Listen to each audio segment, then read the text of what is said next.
वाल्मीकि रामायण के वो श्लोक पढ़े, समझे, चिंतन किया और पेंसिल से चित्र बनाकर मूर्तिकार को दिए हैं, तभी उनका निर्माण हुआ है। उनको भारत सरकार ने पद्मश्री दिया है। वो देश के ख्यातिनाम चित्रकार हैं। उनका जन्म कर्नाटक में हुआ, लेकिन वो ज्यादातर मुंबई में ही रहते हैं।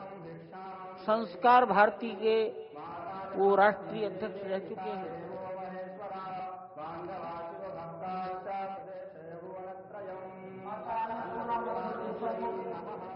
प्रधानमंत्री हाथ जोड़कर खड़े हैं।